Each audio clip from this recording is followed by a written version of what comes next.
नमस्कार साथियों, हम वर्ण विचार का अध्ययन कर रहे थे। वर्ण विचारों के अंतर्गत हम स्वर के वर्गीकरण पर निरंतर चर्चा कर रहे हैं, जिसमें हमने मात्रा काल के आधार पर स्वरों के बारे में जान लिया है। आज हम स्वर के दूसरे और तीसरे प्रकार के विषय में जानेंगे, जिसमें नंबर दूसरे पर है उच्चारण के आधार पर। उच्चारण के आधार पर उच्चारण के आधार पर स्वरों को दो भागों में बांटा जाता है। एक तो होते हैं अनुनासिक स्वर और दूसरे होते हैं अनअनुनासिक स्वर। अनुनासिक का मतलब होता है नाक की सहायता से उच्चारित, यानी कि हम जिस स्वर का उच्चारण करें तो मुंह के साथ साथ जो हवा है वो नाक के मार्ग से भी बाहर आए। हम कोई भी वर्ण का उच्चारण करते हैं तो हमारा गला, मुंह, नाक सब उसके अंदर जुड़े हुए होते हैं। हम स्वर का उच्चारण करें और स्वर के उच्चारण करते समय जो ध्वनि है वो मुंह के साथ साथ नाक से भी बाहर आए, वो वायु नाक के साथ भी बाहर आए, ऐसे स्वर अनुनासिक स्वर कहलाते हैं। इन स्वरों को चंद्र बिंदु से दर्शाया जाता है। इन स्वरों की संख्या है ए, आ, ई, उ और उ। 1, 2, 3, 4, 5 और 6। अनुनासिक स्वर वे स्वर होते हैं जिन्हें उच्चारण करते समय जो वायु है वो गले, मुंह के साथ साथ नाक से भी टकराकर बाहर आती है। ऐसे स्वर अनुनासिक स्वर कहलाते हैं। ए, आ, ई, उ। ये वर्ण होते हैं। इन्हें दर्शाने के लिए चंद्र बिंदु का प्रयोग किया जाता है। इसमें नंबर 2 पर है अनअनुनासिक स्वर। अन का मतलब रहित, अनुनासिक का मतलब नाक से उच्चारित, यानी कि जो नाक से उच्चारित नहीं है, नाक से उच्चारण से रहित है। अनुनासिक स्वर। अन का मतलब रहित, अनुनासिक का मतलब जिन स्वरों को उच्चारण करते समय मुंह के साथ साथ नाक से भी वायु बाहर निकलती है, यानी कि अनअनुनासिक स्वर के अंदर वायु केवल मुंह से ही बाहर निकलेगी, नाक से बाहर नहीं निकलेगी।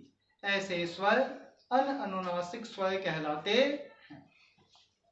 इनमें आते हैं ए, आ, ई, उ, री, ए, आई, ओ, औ।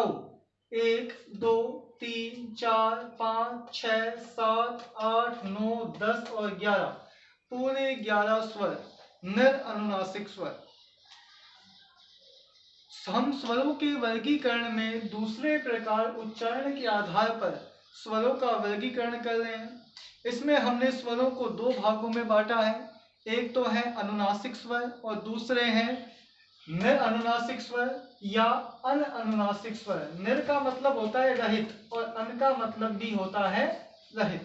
अनुनासिक स्वर का मतलब होता है जिन स्वरों को बोलते समय, उच्चारित करते समय ध्वनि न केवल मुंह से अपितु नाक से भी बाहर आती है, ऐसे स्वर अनुनासिक कहलाते हैं। इन्हें चंद्र बिंदु की सहायता से दर्शाया जाता है। ए, आ, ई, उ और उ। और निर का मतलब रहित है, अनुनासिक का मतलब अभी भी आपने जाना, यानी कि जो इस तरह से नहीं है। इन्हें अनअनुनासिक स्वर भी कहते हैं। ये संख्या में 11 होते हैं। ए, आ, ई, उ, री, ए, आई, ओ और औ।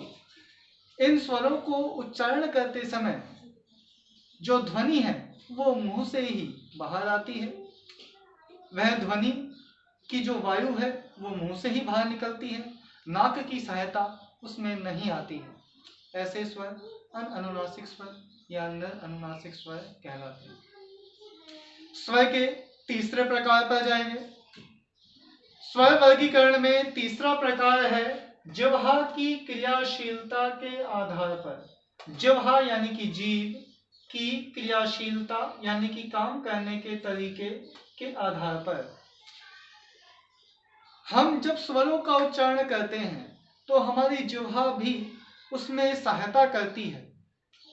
कौन कौन से स्वर हैं जो हमारी जिह्वा की सहायता से बाहर आते हैं और हमारी जिह्वा का भी कौन सा हिस्सा उन स्वर को उच्चारण करते समय ज्यादा भूमिका निभाता है। यही आधार होता है जिह्वा की क्रियाशीलता के आधार पर। यानी कि स्वरों को उच्चारण करते समय हमारी जिह्वा की जो क्रियाशीलता होती है, जो कार्य करती है हमारी जिह्वा, उस आधार पर स्वरों को 3 भागों में बांटा गया है। नंबर 1 पर है अग्र, यानी कि जिह्वा के आगे वाले हिस्से से उच्चारित स्वर। नंबर 2 पर है मध्य, मध्य का मतलब बीच, यानी कि जिह्वा के मध्य वाले हिस्से से उच्चारित स्वर। और नंबर 3 है पश्य, पश्य का मतलब पीछे, यानी कि जिह्वा के पीछे वाले हिस्से से उच्चारित स्वर। बड़ा ही सरल है। जिह्वा की क्रियाशीलता के आधार पर स्वरों को 3 भागों में बांटा गया है, अग्र, मध्य और पश्य। अग्र का मतलब आगे, मध्य का मतलब बीच में और पश्य का मतलब पीछे। जिह्वा की क्रियाशीलता यानी कि जिन स्वरों के उच्चारण करते समय हमारी जिह्वा कार्य करती है, उसके आधार पर जिन स्वरों को जिह्वा के आगे वाले हिस्से से उच्चारित किया जाता है वो अग्र कहलाते हैं। इनमें ई, ए और ऐ आते हैं, 4 स्वर। मध्य यानी कि जिह्वा के मध्य से उच्चारित, ये है ए। और पश्य, पश्य का मतलब पीछे, यानी कि जिह्वा के पीछे वाले हिस्से से उच्चारित, इसमें है आ, उ, बड़ा उ, ओ, औ और आ की ध्वनि, आ, औ, ओ, उ और आ। इस तरह से जिह्वा की क्रियाशीलता के आधार पर स्वरों को 3 भागों में बांटा जाता है। आज हम स्वर के वर्गीकरण में 2 और महत्वपूर्ण चीजों को समझे हैं। एक तो समझे हैं उच्चारण के आधार पर और एक समझे हैं जिह्वा की क्रियाशीलता के आधार पर। उच्चारण के आधार पर स्वरों को 2 भागों में बांटा है, अनुनासिक और निरअनुनासिक।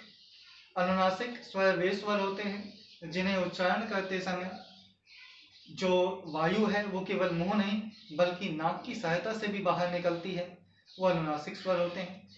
इन्हें चंद्रबिंदु की सहायता से दर्शाया जाता है। और निरअनुनासिक ये वे स्वर होते हैं जो जिनकी वायु केवल मुंह से ही बाहर निकल आती है। नंबर 2 पर हमने पढ़े जिह्वा की क्रियाशीलता के आधार पर स्वर। ये 3 प्रकार के हैं, अग्र, पश्य और मध्य। अग्र का मतलब आगे, पश्य का मतलब पीछे और मध्य का मतलब बीच में। यानी कि जब जिह्वा की आगे वाला हिस्सा ज्यादा क्रियाशीलता जिन स्वरों को उच्चारण करने में लगाता है उन्हें अग्र कहते हैं। इसमें ई, ए और ऐ ये 4 स्वर आते हैं। मध्य, जब जिह्वा का मध्य हिस्सा अधिक क्रियाशीलता व्यक्त करता है, इसमें ए आता है।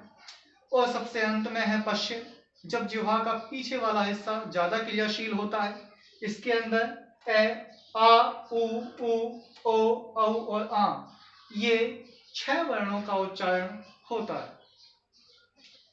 आप ध्यान पूर्वक इनको पढ़ना, समझना। कल बचे हुए 2 और प्रकार स्वर के वर्गीकरण के, उन पर चर्चा करेंगे। कोई दिक्कत आए तो फिर मुझसे फोन करके या मैसेज करके पूछ लें। धन्यवाद।